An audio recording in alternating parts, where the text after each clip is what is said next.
की, जहां किसानों को प्रधानमंत्री ने सौगात दी है। खरीफ की फसल की एमएसपी अब तय हो चुकी है, जहां लागत से 50% ज्यादा एमएसपी किसानों को खरीफ की फसलों की मिलेगी।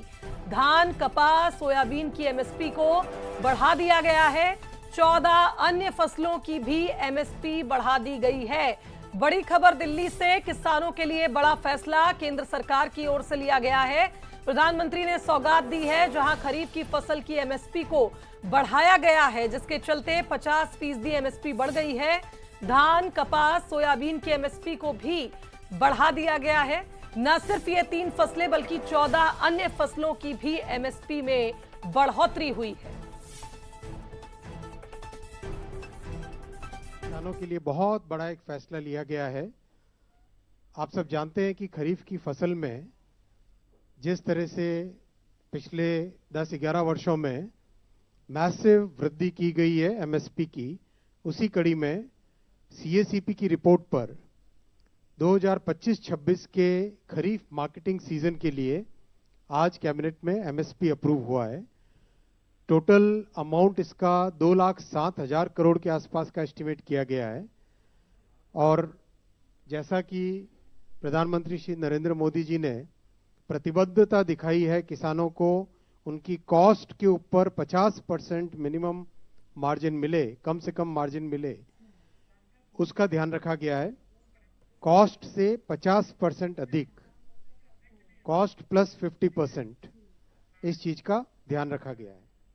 तो हमारे साथ मध्य प्रदेश किसान मोर्चा के अध्यक्ष और सांसद दर्शन सिंह चौधरी जी जुड़ रहे हैं नर्मदापुरम से। उनका स्वागत करती हूं। दर्शन जी, बहुत स्वागत है। और एक बड़ा फैसला किसानों के हित में, जैसा कि आप मंत्री जी को भी सुन रहे होंगे, उन्होंने स्पष्ट कह दिया कि प्रधानमंत्री की यह प्रतिबद्धता है कि किसानों को ज्यादा से ज्यादा फायदा हो, और इसी के चलते आप देखिए खरीफ फसलों की एमएसपी बढ़ा दी गई।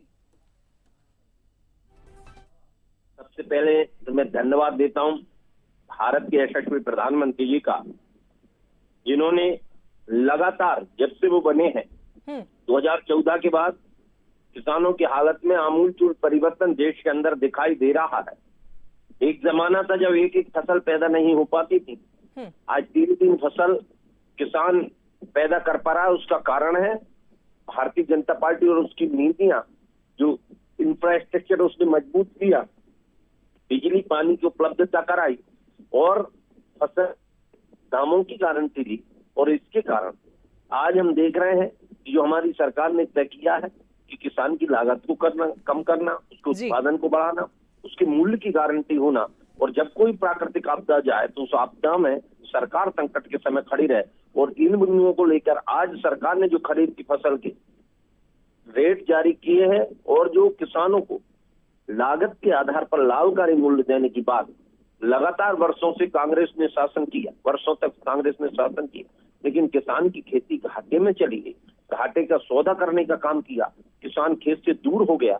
लेकिन अब देश के अंदर ऐसे अनेक उदाहरण है, विविधता वाली फसलें का है, श्री अन्न वाली फसलें का है, और अब तो ये जिस हिसाब से किसान को फायदा दिया जा रहा है, चाहे किसान सम्मान निधि के नाम से हो, बीमा राशि में एक न केवल नियम में परिवर्तित की है, आमूलचूल परिवर्तन किया गया। और इसके कारण आज हम कह सकते हैं कि ये आज का जो क्रांतिकारी निर्णय है, इसका पूरे किसानों की ओर से भी मैं स्वागत करता हूं, और साथ में धन्यवाद भी, आभार भी व्यक्त करता हूं माननीय प्रधानमंत्री जी का, जिन्होंने लगातार, और उन्होंने तो 4 जातियों का वर्णन किया और मैं नंबर 1 जाति किसान जाति को रखा, इसके लिए मैं उनका आभारी। चलिए, बहुत शुक्रिया दर्शन जी आपका हमारे साथ जुड़ने के लिए और इतनी सारी बातें साझा करने के लिए। किसानों के हित में लगातार फैसले ले रही है पीएम मोदी की सरकार, इस बात का जिक्र अभी सांसद कर रहे थे।